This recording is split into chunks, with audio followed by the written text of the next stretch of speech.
Assalamualaikum dan selamat sejahtera kepada semua penonton. Terima kasih kerana sudi meluangkan masa bersama-sama kami di petang ini. Nama saya Syed Fahmi, Timbalan Dekan di Saito Design School. Dan bersama-sama saya pada hari ini adalah Yang Berhormat Datuk Aflin Shauki Aksan yang telah dilantik sebagai Professor of Practice oleh Saito University College pada tahun ini. Assalamualaikum Datuk. Waalaikumsalam. Sabar, sebenarnya dia bukan yang berhormat tau, dia yang bergembira. Yang bergembira. Yeah. Okey Datuk. Yang bergembira. Baru betul. Terima kasih kerana sudi bersama-sama kami pada hari ini. Yes. Okey Datuk, izinkan saya untuk memperkenalkan Datuk pada para penonton. Boleh. It's not like you need an introduction, but siapa tak kenal. A lot of young people don't know me. Yes. Banyak yang tak kenal lagi. Yang kenal tu Alhamdulillah. Dan yang tak kenal tu where have you been? Macam tu lah. Okay. So I will just introduce to the new generation. Baik. Okay, Datuk Aflin Shauki bin Aksan is a penyanyi, pengarah, penerbit, pelawak dan pelakon di Malaysia. Okay. Beliau berpengalaman menjadi pengacara bagi Anugerah Industri Muzik AIM pada sekitar tahun 1997 sampai tahun 2010. Selain daripada itu, beliau juga menjadi pengacara dan penulis bagi rancangan Golden Dreams Datuk 1999 and Golden Dreams Extreme pada tahun 2000.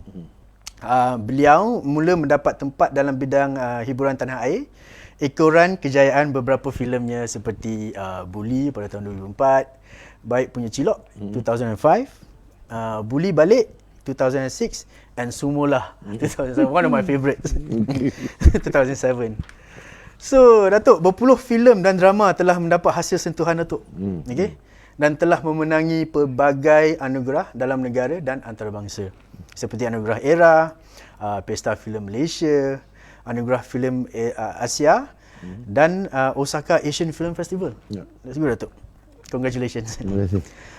Datuk Aflin juga telah membuktikan kehandalannya di dalam bidang perniagaan dengan beberapa perniagaan yang diusahakannya. Okay, Alhamdulillah. Berdasarkan pencapaian ini, Datuk Aflin Shauki telah mendapat perhatian Saito University College. Dapat perhatian. Yang telah lama mencari tokoh industri untuk membimbing para pelajar dari segi kesediaan untuk memasuki alam pekerjaan atau memulakan perniagaan sendiri. Pada bulan Julai tahun ini, Datuk Aflin Shauki telah dilantik sebagai Visiting Professor of Practice oleh Saito University College. Untuk pengetahuan penonton, sebagai Professor of Practice, Datuk Aflin Shauki akan menasihati pelajar, akan terlibat dalam pengajaran beberapa kursus Datuk. Okay. Dan bekerjasama dalam bidang yang berkaitan langsung dengan kepakaran dan pengalaman Datuk. Okay. Pada hari ini, Saito University College dengan bangganya mempersembahkan sesi santai bersama Professor of Practice Datuk Aflin Shauki untuk berbicara mengenai pandangan beliau tentang konten kreatif dan bagaimana beliau dan Saito University College boleh membantu sesiapa yang berminat untuk menceburi dalam bidang ini. Okey Datuk, yes. We will start with the panjang betul mukadimah dia tu. Panjang tu mukadimah. Okey Datuk. So Datuk, apa khabar? Sihat. Alhamdulillah. Alhamdulillah sihat. Family okey. Family alhamdulillah. Saya sebenarnya gemuruh sikit hari ni sebab first time jadi host. Nampak gemuruh. Nampak gemuruh. Ada alamak kantoi. Okey Datuk. Okay, before we start Datuk, boleh Datuk bagi update sikit tentang projek-projek Datuk yang terbaru. Okey. Untuk penonton, especially peminat-peminat di luar sana Datuk. Baik. Hai, Assalamualaikum pada semua penonton-penonton dan juga peminat-peminat yang ada dan yang akan menjadi peminat dan yang lepas ni mungkin tak minat. Apa yang saya sedang lakukan, mungkin ramai tertanya-tanya, mula-mula super spontan, tahun lepas tak ada. Jadi agak satu macam kelengangan projek-projek daripada saya. Tapi sebenarnya di sebalik apa yang sedang berlaku, besides what's been happening, I have been planning things. Kita tengah membuat perancangan. Di antara satu benda yang sangat boring tapi sangat penting untuk menjayakan plan-plan kita adalah perancangan. So perancangan yang kita tengah buat adalah untuk mendominasi dunia dan mengeluarkan nama Malaysia ke pesada dunia. Kita sedang bekerja sangat-sangat kuat untuk menjayakan satu projek filem yang bertaraf Hollywood yang insya-Allah harapan kita akan dinominasikan untuk Oscars. Dan projek ini sekarang sedang dilihat oleh beberapa orang Hollywood, producer Hollywood dan director Hollywood seperti Bruce Davy, Mel Gibson, untuk consider untuk diorang menjadi sebahagian daripada produksi ini. So kalau ianya jadi, insya-Allah ianya antara salah satu kolaborasi antara Malaysia dan Hollywood yang menujukan ke arah mendapatkan satu Academy Award nomination pun tak apa untuk Malaysia. So that's satu. And then lepas tu baru saja siap, saya selepas 8 tahun tak mengarah filem, baru-baru ni mengarah filem yang berjudul Baik Punya Ahlong, yang diherokan oleh Zizan dan Johan. So Zizan dan Johan atau Jozan ni tak pernah berada dalam satu filem yang mereka berdua menjadi hero. Okay, so alhamdulillah, antara kelebihan saya adalah menyatukan benda-benda yang jarang disatukan. So macam dulu saya menyatukan AC, Awi, Hans dengan saya, 4 hero dalam satu filem Baik Punya Cilok. Itu pun sebelum tu belum pernah berlaku. Tapi saya suka buat benda yang pelik-pelik dan a bit out of the box. Dan untuk filem Baik Punya Ahlong, kita satukan Johan dan Zizan. So ianya satu kombinasi yang saya sendiri terkejut apabila saya mengarahkan filem tu, dan kita ada satu filem gangster musical yang agak menarik. Okay, so itu pun it's a genre yang jarang orang Malaysia buat, iaitu menggabungkan comedy, action and music dalam satu filem. So itu dua yang sedang kami usahakan.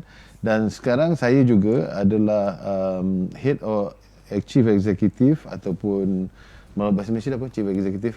Ketua eksekutif. Ketua eksekutif untuk Petra Studios. Okey, biar saya cerita sikit tentang Petra Studios.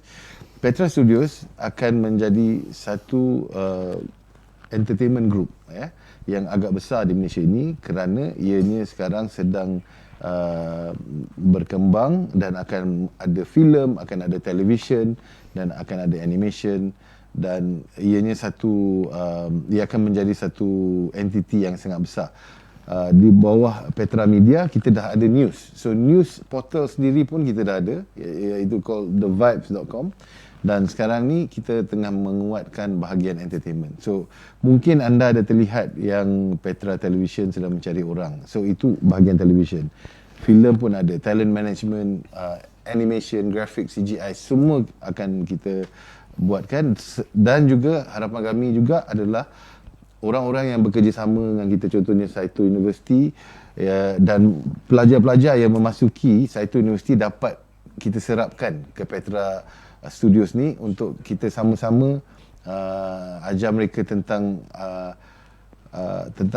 industri, projek-projek yang bagus, dan siapa-siapa yang kami dapat identify sebagai outstanding students, mungkin kami akan serapkan ke dalam Petra Studio sendiri.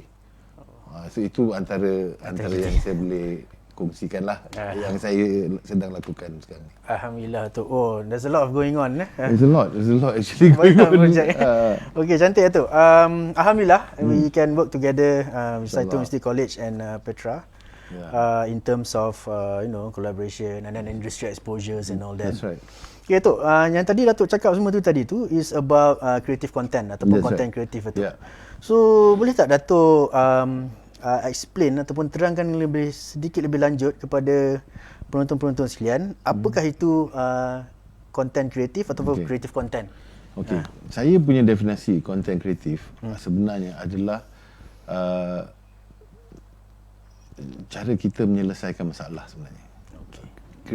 Creativity is arise when there is a problem sebenarnya. Bila ada masalah sebenarnya, macam mana kita nak selesaikan masalah ni? Dan cara dia adalah kreatif. Dan dalam industri kreatif sendiri adalah masalahnya, contoh apa? Kita nak buat iklan Petronas contohnya. Tapi iklan dan klien punya brief adalah saya nak iklan ni menyayat hati ataupun boleh buat kita berinspirasi ataupun dengar perasaan kita di dalam. So bila dah dapat brief tu, kita kena kreatif lah nak solve problem ni, betul tak? Betul. So everything creative is problem solving. Inovasi adalah creativity. Betul tak? Inovasi, creativity datangnya kerana ada masalah juga yang perlu di-solve. So creativity juga boleh melibatkan penyalahgunaan kreativiti, iaitu kriminal pula.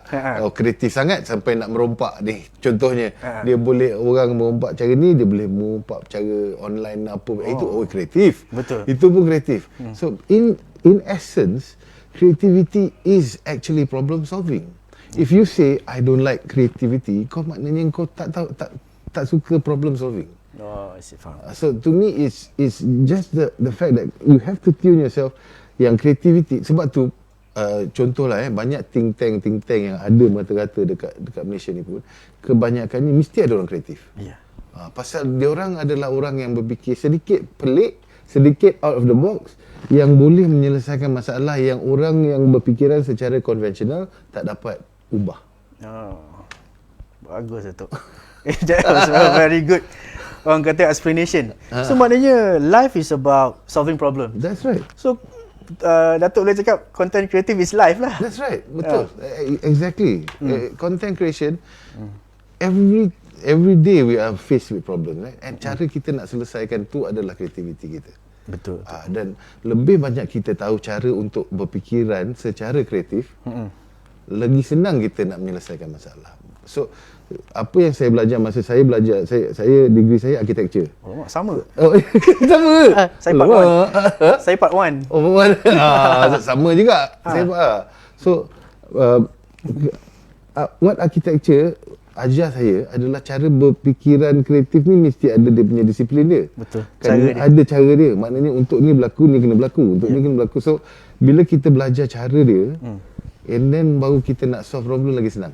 Betul tak? You find that? Betul, yes. Kan? I found that very... So, dalam setengah orang memang gifted. We have to just say, like some people, they are gifted that they are very creative. Orang tu kreatif, dia boleh contohnya lah, kita ambil Mail Tote. Mail Tote tu kan?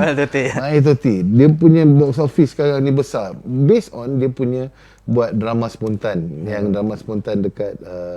by the way, spontan tu copyright dia saya. Drama spontan yang berjuta-juta orang tengok. And pada saya, dia dapat menyelesaikan satu masalah yang orang lain tak buat benda ni, dia buat. Betul. Dan benda tu kreatif. Now, you nak cakap pasal quality is second. Okay, the first one is the creativity of this person. Yang untuk create something yang menjadi ikutan masyarakat. So, to get a following, it must hit a nerve in the society, betul tak? Betul. Maknanya ada yang terasa konteks pada apa yang dia buat tu. Pinpoint lah. Pinpoint tu, maknanya bila kena konteks tu, baru benda tu akan jalan. So, dia hit a spot where Malaysians ada soft spot lah untuk benda tu, dan sebab tu dia punya tu viral dan sekarang dia buat duit. So, dalam ni buat duit ni satu benda saya nak elaborate sikit. Orang kreatif selalunya bekerja kan, dia bekerja kebanyakan, tapi ada juga yang bekerja untuk duit. Kebanyakannya dia enjoy the process of problem solving ni.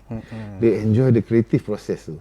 Pasal macam artis, painter apa kan, dia memang melayan nak mendapat end product tu, final product tu.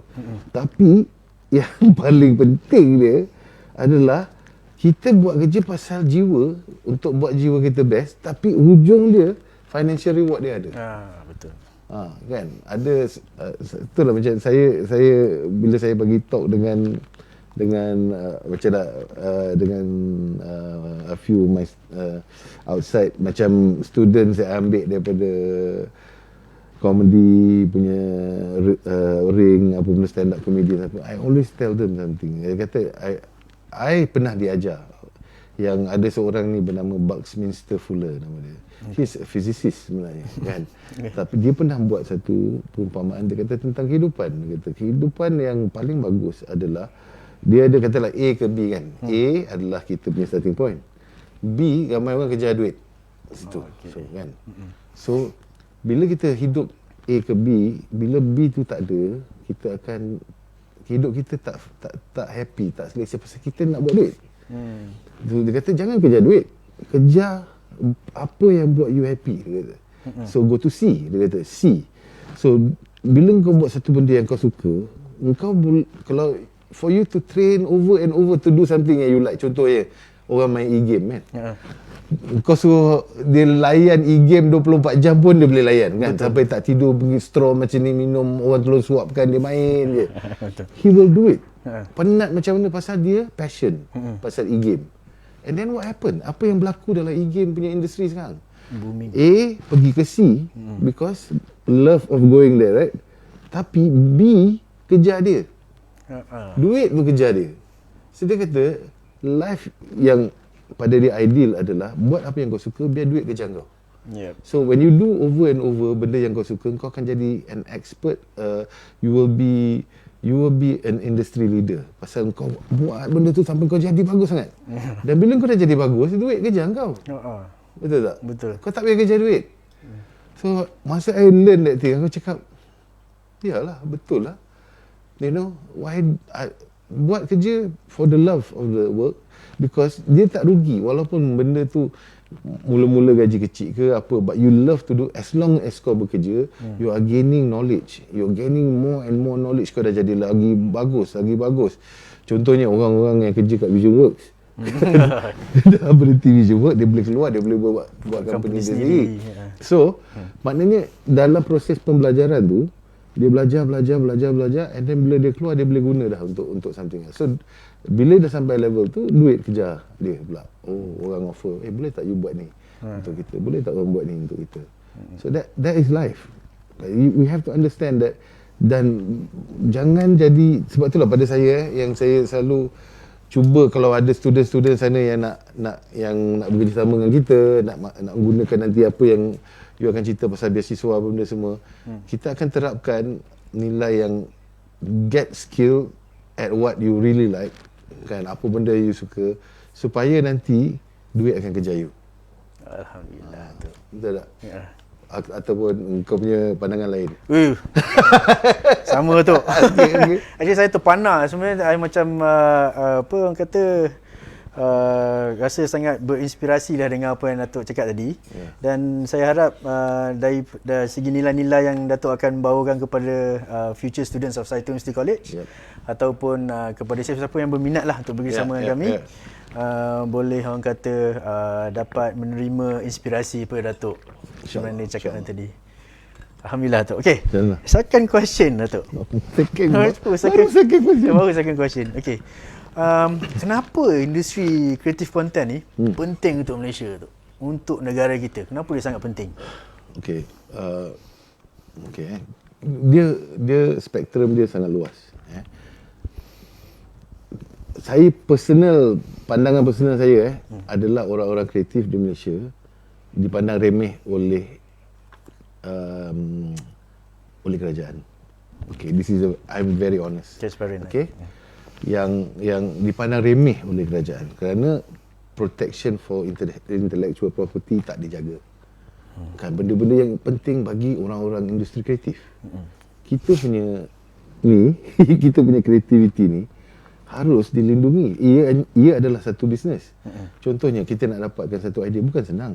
Kita kadang-kadang bertahun-tahun kita belajar untuk tiba-tiba satu hari dapat inspirasi yang Allah Subhanahu Wa Taala bagi. Nah, ni kau punya. Dan bila kita dapat benda tu, kita share dengan TV station ke, kita share dengan mana-mana, dia orang akan ambil benda tu. And then takkan kau ambil terus aku punya kreativiti? Kan? Oprah Winfrey, dia ada satu show je, Oprah Winfrey Show. Betul. Dia tak payah, kalau macam kat Malaysia you buka production house, you kena ada 6, 7 show, 8 show nak survive.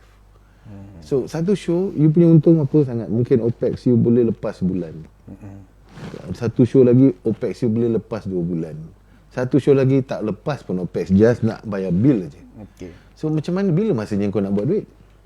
So if there's no protection for intellectual property ni penting pasal apa?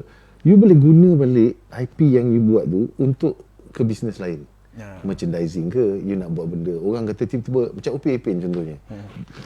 Best case scenario OP Ipin, cerita dua budak botak ni dah satu dunia tahu. Apa-apa event kanak-kanak orang akan minta nak jadikan Upin Ipin ni ambassador ke apa ke. Yes. Satu IP dia boleh hidup bertahun-tahun, kan? Tapi kena bagi protection pada IP tu. Orang yang ada duit boleh buat, tapi pada kebanyakan student yang baru nak masuk industri kreatif, kita mana ada duit, kan? So selalunya bila idea baik kita diambil oleh stesen TV atau diambil tak dijaga, tak ada IP protection ni, orang tu tiba-tiba macam tu je, habis je. Aku buat satu show, sekarang ni kau punya. The idea of the show tu, and then if it's a hit, dia bukan dapat apa-apa lagi. Sebab dah dibeli. Outright. I see. Padahal tak boleh. Pada harga yang dibeli sekarang ni tak cukup untuk sebenarnya untuk take over IP orang. So guna sebenarnya sepatutnya broadcasters are broadcasters. They don't have to own the IP. Maknanya dia bayar untuk program tu 1 tahun, kita bagi dia 1 tahun, lepas tu IP tu kita nak guna dengan stesen lain, kita punya pasal. It should be that way, but it's not. So this is what we want the government to look at. We want the government to, okay, sorry ni mungkin boring sikit, tapi this is something important tau. Benda yang important untuk industri yang korang nak masuk ni. Pasal kalau tak fix benda ni, korang macam apa sebenarnya yang kau buat ni, nanti kau masuk dengan punyalah gangho kan, nak buat benda ni pun last awak dihampakan di depan pintu stesen TV apa benda semua. So kerja saya dan kawan-kawan saya, level kami adalah untuk cuba membetulkan benda ni untuk awak semua. So but untuk itu berlaku, kita kena teruskan perjuangan kita orang untuk membuat kerajaan lebih peka terhadap kreatif. Macam you, okay, ni dia pusing jauh ni nak jawab soalan ni sebenarnya. Pasal kreativiti ada dalam semua tempat. Dalam penyelesaian masalah. Okey, politik pun menggunakan orang-orang kreatif. Betul. Orang-orang yang dulunya kata head of advertising agency apa benda semua, tiba-tiba jadi penasihat Perdana Menteri, tiba-tiba menjadi penasihat. Pasal apa? Ini adalah pemikir ni sangat penting. Pasal orang ni boleh fikir benda yang fikiran secara konvensional tak nampak. So dari satu segi, maknanya pembinaan kerajaan sendiri memerlukan orang kreatif. Walaupun nama dia bukan kreatif, tapi konsultan yang membantu orang menyelesaikan masalah adalah orang kreatif. Peguaman. Walaupun dia adalah peguam, tapi dia menggunakan the law, tapi kena berfikir secara kreatif juga bagaimana nak menggunakan law ataupun legal rulings yang dah ada sebelum ni untuk dikaitkan dengan kes mereka. Kan? So secara amnya kreativiti adalah kehidupan. Betul. Macam you cakap tadi. Kena ada. Cuma adakah you akan jadi seorang profesional creative content creator, ataupun you just selesaikan masalah di luar macam tu je. Tapi bila kita dah ada pembelajaran di mana otak kita dirangsang untuk berfikiran seperti hidup ni adalah mengenai penyelesaian masalah. Okey. Apa-apa masalah yang datang kat hidup you, you tak akan rasa pasal ni biasalah. Macam tiba-tiba problem hari ni tak ada apa, tak ada gaji ke apa ke. Then it's part of life. Okay, tak ada gaji, what is the next step aku kena buat? Kau tak cakap, aduh matilah aku.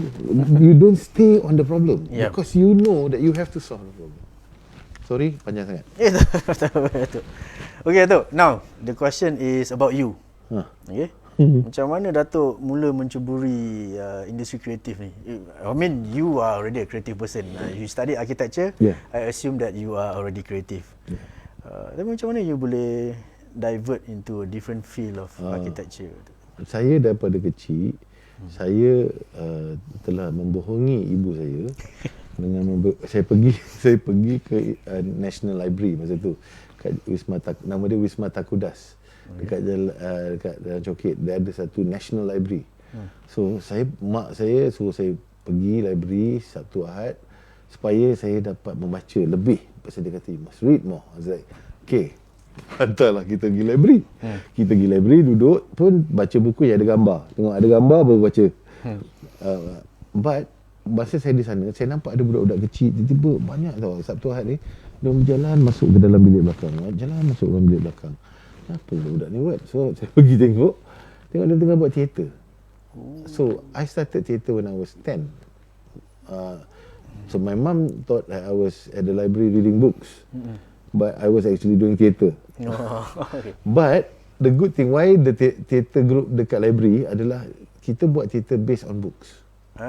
So the fast way for kids to fall in love with reading is dia orang kata, okay, kita ambil buku ni, kita dramatize cerita ni. So budak-budak ni akan dramatize. We had fun and kita seronok. So dari situ saya dah jatuh cinta dengan benda ni. Saya macam uish.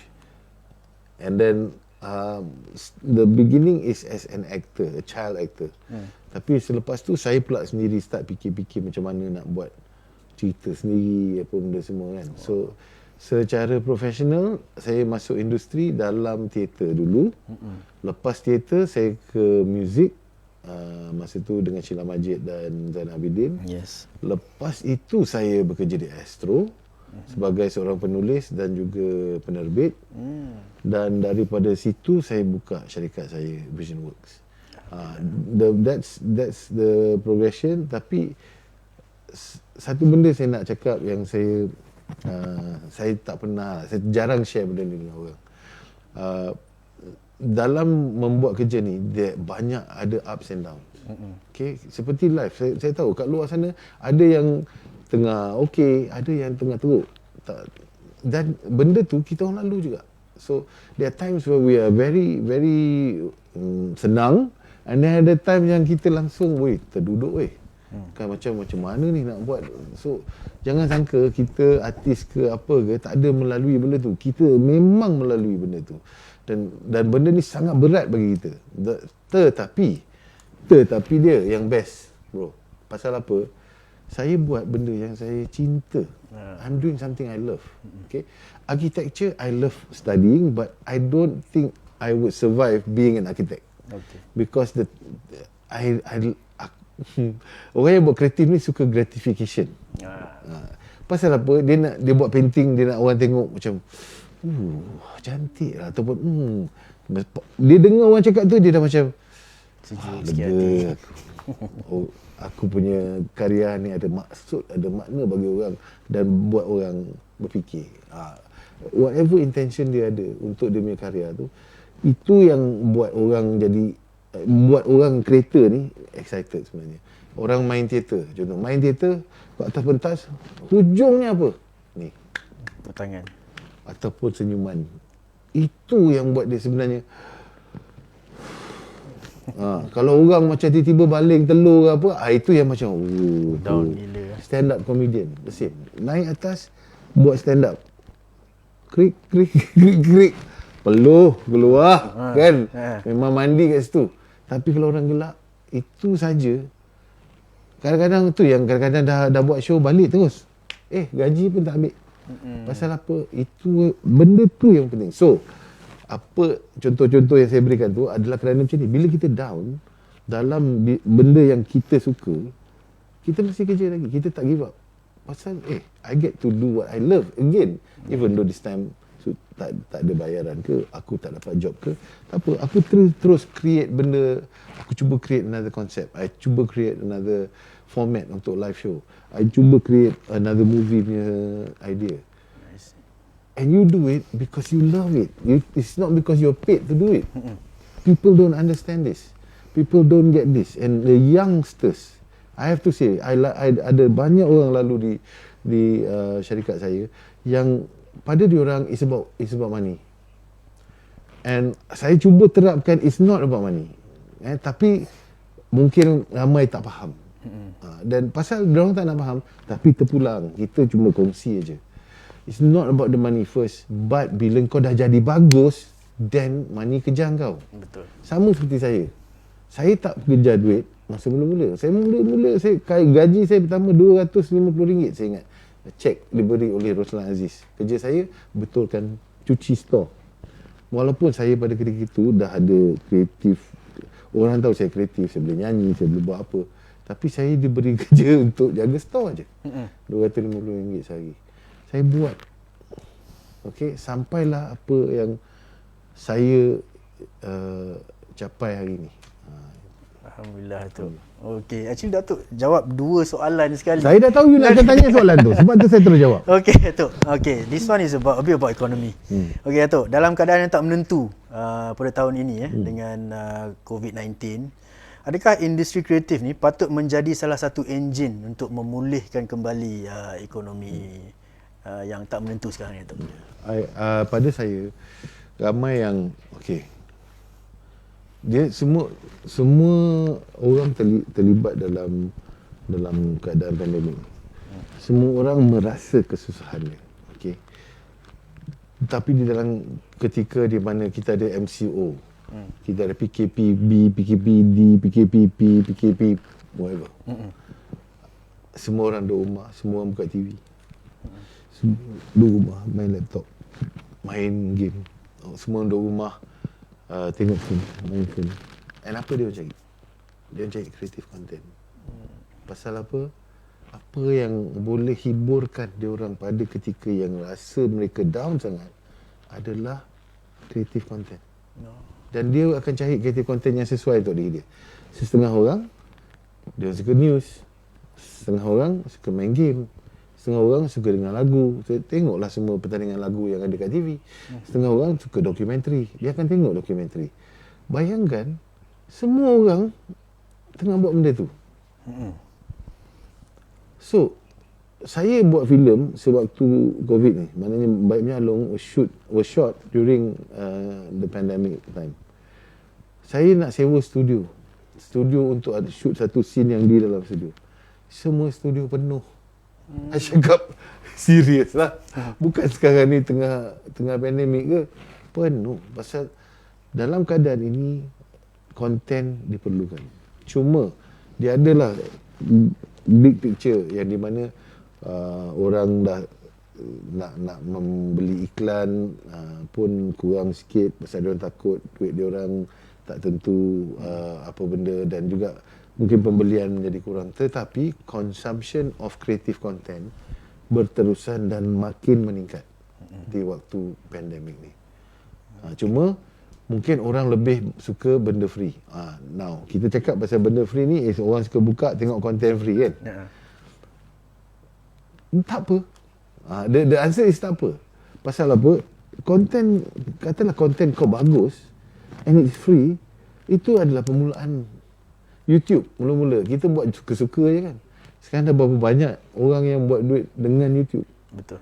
Kan? Buat suka-suka je, buat suka-suka, nak main makeup, nak main apa, tiba-tiba subscriber naik. And then apa? Sponsor masuk. Sponsor masuk, tak tahu hujung bulan ada check daripada YouTube. Tiba-tiba ada dapat diamond YouTube punya plug. Itulah dunia dah berbeza.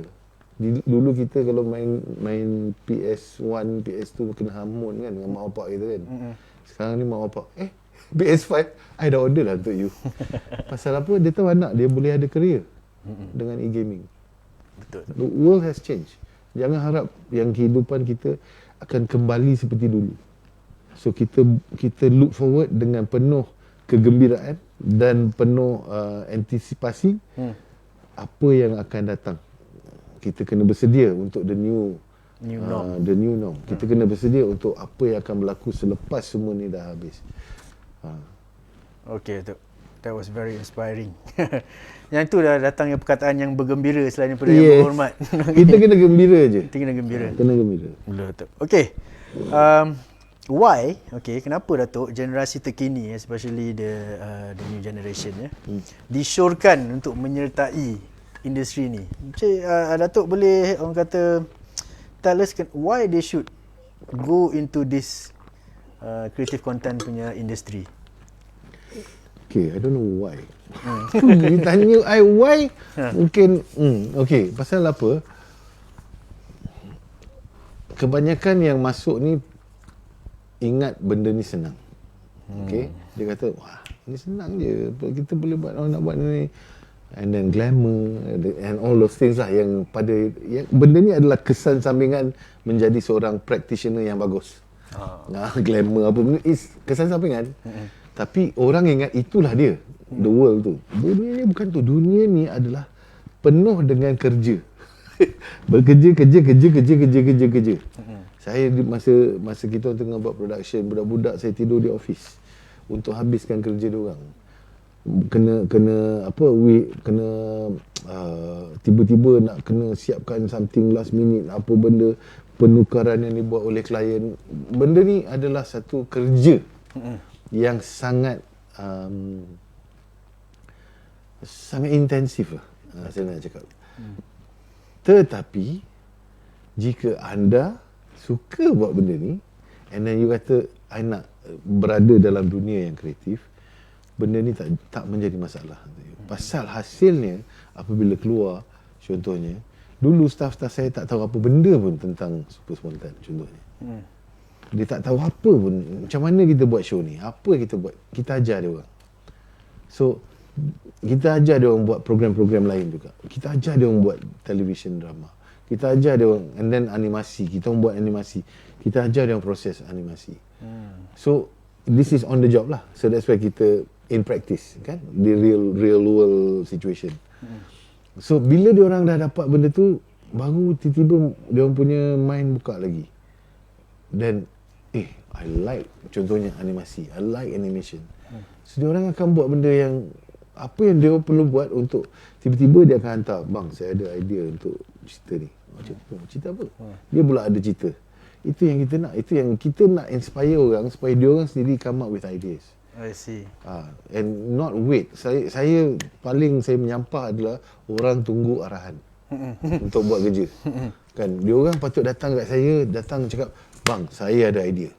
Macam masa tu saya macam happy sangat happy pasal saya tahu budak ni spend hours outside his working hours to come up with something to show me. Pada saya itu I'm inspired by that boy. Whoever that person is, untuk yang datang kat saya, tunjuk saya I've got something. Kebanyakan orang tak buat benda tu. Kebanyakan orang tunggu. Dia akan tunggu arahan buat apa, tunggu arahan. Yang cara you nak naik dalam hidup is not dengan menunggu, is dengan attack what you want. You go for what you want. Jangan tunggu. Kalau you tunggulah. Sampai bila-bila. Tunggu lama-lama. Tunggulah. Ada rezeki ada, kalau tak ada rezeki tak ada. So we have to kata ada initiative. Take action. Take action on what you want. Okay. You want to be a part of the industry, contohnya, take action. Belajar, get some knowledge, get something yang boleh bantu you. Okey Datuk. Bagus. Okay. So sekarang I nak tanya soalan mengenai your other side, which is you are the creative and also you are a successful businessman. Okay, Alhamdulillah. Ya, Alhamdulillah. Adakah seseorang yang menceburi dalam industri kreatif ni lah, contohnya, boleh menjadi usahawan? Boleh tak? Boleh. Tetapi business is another skill. Okay. Kebanyakan orang kreatif dia susah berbisnes. So pendapat saya, bila you nak buka company, bekerja dengan orang yang suka bisnes. So don't work alone. Kekuatan kau apa? Kekuatan kau kreatif. So adakah kekuatan kau bisnes? Kan. Because Allah is fair. Allah SWT is fair. He gives you looks, but He doesn't give you money. He gives you money, He don't give you looks. Kan? Maknanya dia akan balance hidup ni. Kau handsome, Hans Isaac, sampai sekarang tak kahwin. Allah mak. Kan? Tapi macam saya ni taklah handsome, tak apa. Tapi dah ada isteri, anak 3. Kan? So Tuhan dia balance. So maknanya sama dengan approach kita tentang apa yang kita bincangkan sekarang ni. The balance tu. Kan? Okay, betul. Alright. Ni last question. Okay. Apakah ciri-ciri utama atau kemahiran utama, ciri-ciri utama atau the skills needed for people who like to menceburi industri ni? So maknanya apakah ciri-ciri yang perlu ada daripada seseorang tu untuk masuk ke dalam creative content punya industri? Okay. Pada ramai orang yang muda, bila kita tanya dia tak tahu dia nak buat apa sebenarnya. I don't know. Okay. Tapi there is one trick. Saya pergi satu kelas bisnes ni. Cara untuk you kenal apa yang sepatutnya you buat. Contohnya, dia ni suka dia tiap pagi main basikal. Kan? And then dia pergi basikal sini, pergi basikal sana. And then petang dia kerja kat bank. Okay. Pagi dia dah buat exercise dia, petang dia kerja bank. Dia kerja bank pasal apa? Dia kerja bank pasal dia nak buat duit. Untuk sustain life dia. Sebagai Cyclist. Okay. Tapi, do you think in his life, kalau dia beri peluang untuk dia main basikal aja, dia nak akan pilih bank tu ke atau main basikal? Basikal tu. Dia akan pilih basikal. So, bila contohnya dia kata, jadi katalah kau ada peluang untuk buka bisnes. Kau buka bisnes basikal. Kata. Maknanya sama ada bengkel ke ataupun nak jual basikal ke ataupun benda yang kau suka. Pasal kau akan hidup bergelumang dengan basikal tu. Kan, mungkin satu hari kau akan berubah. Maknanya dia tak bermaksud yang kau sampai mati kau main basikal. Maknanya ada tiba-tiba dah main basikal, lepas ni suka main jet ski pula. Dan jet ski menjadi satu passion. Mungkin itu ditambahkan kepada basikal. Mungkin. So, apa yang saya cakapkan adalah ini. Untuk masuk dalam industri ni, first you kena minat. Alright. Okay? Faham. Jangan buang masa kalau you tak minat. Atau kalau you tengah mencari-cari, tapi it's something that you are interested in. Contohnya, you fikir, saya suka tengok movie. Kan? Every time I tengok movie, I happy. Okay. You nak buat apa yang hidup you? I tak tahu. Okay. Maybe something to do with making people happy or watching movies. So kadang-kadang career kita ni, kita jangan silap tau. You suka buat apa? You kata, I suka movies. Tapi sebenarnya bukan you suka bekerja buat movie. You suka tengok the fact that orang happy tengok movie. Because everybody happy, keluarga you happy tengok movie. I want to do that. I want to see my whatever I do family like this kan. So tak semestinya movie. Maknanya kalau TV pun boleh. Kalau pasal yang objektif dia adalah buat orang happy. Yes. Kan. So the passion must be there. Kena ada. So saya showkan yang pertama sekali tanya diri sendiri apa you suka. Kalau you suka orang yang jenis suka problem solve juga, creative content creation adalah satu benda yang patut you consider. Pasal ini adalah satu benda yang akan menguatkan lagi ability you untuk problem solve. Yes. Pasal kita ada disiplin berfikir tu. Macam masa kita belajar architecture, seni bina. Disiplin berfikir kreatif tu. Yang itu yang penting. Kan ada step-step you must take before you come up kan. So pada saya itu aja sebenarnya. And you something you enjoy, you enjoy media, you enjoy animation ke music ke apa ke. Itu petanda-petanda awal yang you ada passion ke arah tu. Cuma sanggup tak you bertungkus lumus untuk menjayakan perjalanan you ke dalam menjadi seorang ikon ataupun menjadi seorang yang terbaik dalam industri media ni. Alhamdulillah tu. Okey, faham. Alright, we are almost coming to an end. Kita ada 10 minit lagi tu. Apa kita akan buat is to salah satu upacara istimewa hari ini adalah untuk pelajaran beasiswa mentor kreatif. Yang diinspirasikan oleh Datuk sendirilah. Okey. Berjumlah 1.2 juta. Wow.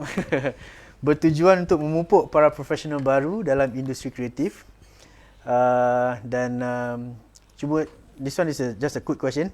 Kenapa Datuk setuju untuk menjadi mentor dalam beasiswa ni, Datuk?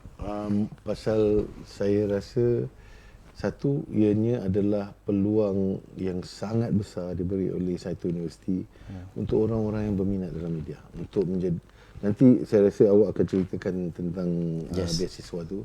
Tapi beasiswa ni real Ni bukan beasiswa main-main olok-olok ataupun ada pancing ni dapat ni apa. Tak ada. It's a real beasiswa. Untuk kalau you betul-betul nak belajar, you ada peluang untuk belajar secara percuma, secara separa percuma, ataupun nanti diterangkanlah oleh bos-bos kita kat Zaitun ni. Tapi yang paling penting adalah minat you ada, you boleh buat. Cuma saya sarankan dan saya harap yang kita akan pilih nanti adalah orang yang betul-betul nak buat. Pasal duit ni diberi kepada anda sebagai beasiswa untuk anda buat kos ni, tapi benda percuma ni selalu orang tak harga tau. Ini saya cakap based on experience. So kepada orang yang di luar sana, kita akan nilai adakah anda akan menghargai benda ni dengan membuat pembelajaran anda ni, proses pembelajaran ni betul-betul supaya anda dapat succeed dalam hidup anda. Okay. Thank you very much. So saya nak explain sikit lah pasal scholarship. Ni kena explain. Scholarship. Okay, scholarship. Dengar ni penting ni. Beasiswa mentor kreatif ni terdapat dia ada 2 free scholarship, full scholarship 2 untuk program Bachelor of Design Graphic Design Honours. Dan satu lagi is Bachelor of Design in Digital Media. Digital Media is both are creative content punya creation. Siapa-siapa yang berminat boleh start atau bermula untuk apply starting from today until end of the month. Oh, maknanya bulan ni je lah? Bulan ni. Bermula hari ni? Yes, sampai hujung bulan. 31 bulan. Okay. Di mana? Okay, untuk apply for this scholarship, pergi ke kami punya laman sesawang iaitu saito.edu.my saito.edu.my/beasiswa mentor. Baik. /beasiswa mentor. Okay. Dekat situ ada orang kata application form. Dia cuma perlu fill up and then submit to us. Baik. This for degree lah. This is for all actually. Okay. Actually I lupa nak beritahu. Kita ada 2 full scholarship and then 50 partial scholarship. Okay. So partial scholarship ni dia untuk semua program-program yang ada dekat belakang I ni, tapi I akan cakap diploma in multimedia design, diploma in graphic design, diploma in interior design, a bit of architecture tu. Okay. And also diploma in fashion design. Everything is content is creative punya program. Okay. So 50 beasiswa ni Datuk. Maknanya tak payah keluar duit kan? Tak payah. Pun tak payah keluar duit. Tak payah duit. Sebab dia orang boleh apply PTPTN dan PTPTN punya loan tu boleh cover for their fees. Cost. And then they may have a bit extra. Baik. So itulah Datuk, terima kasihlah sebab setuju menjadi mentor-mentor. Boleh tak saya pula tanya awak soalan? Boleh. Boleh? Boleh Datuk. Okey, berapa lama kursus ni? Okey, kursus untuk bachelor degree ni. Degree ni 3 tahun. Baik. Okay, 3 tahun. Diploma 2 tahun setengah. So yang scholarship percuma ni untuk the full course. Full course. Dan juga yang 50 partial ni untuk full course. Full course. So maknanya nanti Datuk, kalau 31 hari bulan Disember tu nanti, kita akan ada maybe 200 application ataupun 300. Daripada 300 nanti kita akan tapis. Kita akan sit down dan tapis. And then from there kita akan buat satu orang kata interview. Temuduga secara online. Nak tengok macam mana apakah kriteria ni? Okey, kriteria. Itu penting tu. Okey Datuk, Pasal kriteria ada orang kat luar ni mesti aku nak masuk tapi aku ni okey ke? Okey, kriteria dia very simple. Kalau kita kena tunggu SPM result. Okey, SPM result is coming out sometimes next year. Ataupun yang dah ada SPM pun boleh apply. Betul.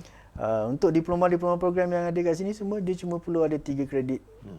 Okey, dah boleh apply. Baik. Tapi Datuk, kita kena... Kalau saya ambil SPM saya tahun 88, bolehkah saya apply? Datuk dah profesor Datuk. Buat apa nak bukan saya. Maknanya orang luar sana yang dah berumur sikit tapi dia rasa macam Ini mungkin something yang saya interested. Okey Datuk, kita tak tengok kepada academic qualification sangat sebab kita ada satu condition satu lagi, kita akan tengok dia punya portfolio. Okey, portfolio ni akan menentukan pada seseorang ni minat ataupun tak minat tentang program ni. Baik. So we have itu that. yang kita borak pasal tadi kan? Itu yang kita borak pasal minat tadi. So, sesiapa saja boleh apply. Oh, no issue. Sesiapa boleh apply. We welcome everyone. Baik. Okay. And by the end, kita punya kelas akan start in March 2021. Baik. Online ke? Offline ke? Itu akan depends on keadaan. Tapi Datuk, by March 2021 tu, Datuk akan ada 52 mentor untuk content kreatif. Oh, really? So macam dah pening dah Ustaz. Jangan pening sangat. Tak ni. Okey, hujung dia apa accreditation yang dia dapat? Dia hujung ni. Okey Datuk, kita punya program ni memang fully accredited by the government, okay, by MQA, Malaysian Qualification Agency. Of course, on top of that, kita ada banyak program-program in between. Maknanya dia bukan masuk kelas belajar. Bukan masuk kelas belajar saja. Kita ada collaboration dengan tokoh-tokoh industri macam Datuk. Kita ada collaboration dengan company-company yang orang kata kena mengena dengan, for example, fashion design, company fashion design, interior design. We have a lot of interior design firms who are actually where the heads are mentoring the students. Okay, so maknanya kita ada balance industry and also industry exposure and also academic education. So end of the day, dengan Datuk on board, alhamdulillah, okay, insya-Allah, and I'm confident that we will bring our design students to another level. InsyaAllah. Yeah. Great. Okay, Datuk. I think we have about a few minutes for question. Q&A, Datuk. Ini Q&A daripada orang luar. Okay. So I will just check whether we have any question or not dekat sini, Datuk. Okay. Okey, ada satu soalan. Dalam keadaan COVID-19 ni, mudah tak nak belajar secara online untuk kursus ni? Okey, itu soalan tu untuk saya sebenarnya. Okey, memang senang. Okay, sebab Saitun University College adalah salah satu universiti yang mempunyai infrastruktur online learning yang bagus. Lecturer-lecturer kami semua telah orang kata dilatih untuk handle online learning, dan kami ada our own learning management system, LMS, which we call open learning. So interactivity with students tu memang tak putus. Baik. Okay, and the learning is orang kata seamless. So saya rasa untuk soalan tu tak ada masalah lah, Datuk. Learning. And then kalau nak jumpa Datuk pun, we can set a session something like this, and then we can address a group of students already. Right. Yeah, you can share your maybe that particular part of creative content and you nak ada topic, and then we set a session and the knowledge is transferred over online. True. Yep. Yeah. Yep.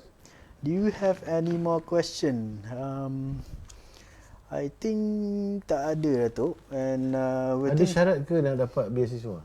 Ada syarat? Ada. Syarat dia senang, Datuk. Macam saya cakap tadi, setiap satu program yang ada dekat belakang ni, dia ada syarat-syarat kelayakan. First kali you kena satisfy that syarat kelayakan dulu. Kalau macam diploma 3 kredit. Macam degree you kena ada either foundation ataupun STPM. Okay. Tapi syarat-syarat tu semua bergantung kepada setiap individu lah. Baik. Syarat-syarat lain case by case. Syarat-syarat lain yang kita ada adalah portfolio. Okay, portfolio tu penting untuk nanti kita akan tengok how creative are they. We'll get one question out, solve this problem and see how they do it. Yeah, betul. Then we can say, okay, you deserve this. How you solve that problem. Yeah. Okay. I think ada satu lagi soalan yang kita boleh ambil lah. Last question at the bar, orang cakap. Last question at the bar. Salam, Datuk. Nak tanya, perlu ke kaedah atau amalan yang perlu dilakukan untuk mendapat idea yang kreatif? Okay, ada tak? kaedah atau amalan? Okey, tips? kaedah atau amalan. Tips saya tu. Okey, saya senang aja. Saya suka experience benda.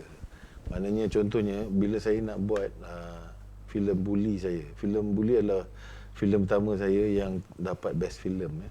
So filem tu saya cakap satu benda. Saya mengikuti standard practice sebagai seorang penulis. Kalau saya nak menulis tentang sesuatu, saya kena tahu dan faham subjek dan faham keadaan di sekeliling. So dalam Bully tu kan ada cerita pasal orang masuk ward mental kan. So saya pergi ward mental, saya menjadi sahabat HUKM masa tu. Saya bagi tahu intention saya, dia kata okey. So saya ni kena jadi pembantu di ward mental. So saya akan masuk ward mental tiap-tiap minggu, satu hari saya pergi dan saya akan bersama pesakit-pesakit mental untuk kenali apa masalah dia orang. So masa mula masuk tu berdegup jantung juga, takut macam kita punya persepsi adalah berasaskan apa yang kita pernah tengok. So orang tengok macam ward mental ni ya, orang semua macam tu kan. Tapi bila saya sampai sana, baru saya sedar yang persepsi yang dijual oleh barat terhadap apa ward mental ni adalah sangat salah. Different. So each country different. So kita punya ward mental banyak dipenuhi oleh orang-orang yang mengalami depresi. Depresi yang ada yang macam dia kata macam ada psychological tekanan psychological, ada dan mereka datang dalam keadaan di mana mereka tak nampak di mana apa kegembiraan tu apa, dia tak tahu. Pasal semua benda dia pandang secara negatif, semua benda dia pandang adalah dia macam dah tak ada jalan dah. So duduk di tempat tu memberi saya pemahaman tentang benda tu. Dan memberi saya sedikit lebih mendalam lagi adalah kita menjadi lebih memberi kita lebih kemanusiaan. Kan, untuk kita sedar yang kadang-kadang persepsi kita ni berdasarkan benda yang tak betul. Kan. So pada saya kita kena buat this research. We must do all these things untuk menjadi seorang yang betul-betul bagus. Your question was the question from ni tadi adalah amalan. Amalan dia adalah you kena experience. Okay. So apa-apa experience yang you boleh dapat, you cuba dapatkan. Okay. Macam contohnya saya sendiri menyambut anak saya ketika dia dilahirkan. Pasal saya nak experience dan saya cakap dengan diri saya nak orang pertama dia nampak adalah saya, bukan doktor. Kan? So saya minta kat doktor duduk tepi, saya angkat. So experience ni kalau saya nak replicate, saya boleh replicate pasal saya tahu perasaan dia. So sebagai seorang kreatif, for you to create something, you must know how it feels. Or you must know macam mana how this looks like in reality. Kadang-kadang orang yang tak bercinta tulis cerita pasal cinta, nampak fake betul cinta dia. Kan? Tak real. Orang ini ke cinta? Ini cinta buku yang you read selalunya. Betul. Tapi real love is different. Experience it. Ya, experience. Okey Datuk, alhamdulillah. I think the rest of the question, soalan-soalan yang ada kat sini nanti kita boleh tulis, catatkan dekat bawah, and then saya dan tim Saito akan reply dalam Facebook. Yes. Ataupun Datuk sendiri pun boleh dalam social media. Masya-Allah. Okey Datuk. Okey, so last but not least, kita akan bagi satu chat and then kita akan remind, kita akan ingat bagi tahu dekat penonton-penonton macam mana cara untuk orang kata apply the scholarship again. Okey. Okey Tok. Baik. Wow. Ni tak nampak muka kita ni. Memang. So ini nampak dia je. Nampak dia. Ni Oh, tengok kamera. Okey. Kau buat ke? Okey. Wow. So inilah dia tuan-tuan dan puan. Cek ni daripada Saito sendiri wang ni memang daripada Saito sendiri untuk membangunkan industri kreatif. Dan alhamdulillah Datuk pun dah on board. Alhamdulillah. And then the next step is to cari sesiapa yang berminat. Okey, siapa yang berminat boleh apply. Terus apply, jangan tunggu lama-lama pasal duit ni takkan lama. Duit ni takkan lama. And then kalau nak apply, pergi ke laman sesawang kami www.saito.edu.my/beasiswa mentor. Cun. Okey. Alright, Tok. Alright. Okay, Assalamualaikum. That's all from us. We are looking forward to see you. Yeah, we're looking forward to receive your application. Okay, Assalamualaikum. Waalaikumsalam warahmatullahi. Okay, bye. Assalamualaikum. Okay, bye.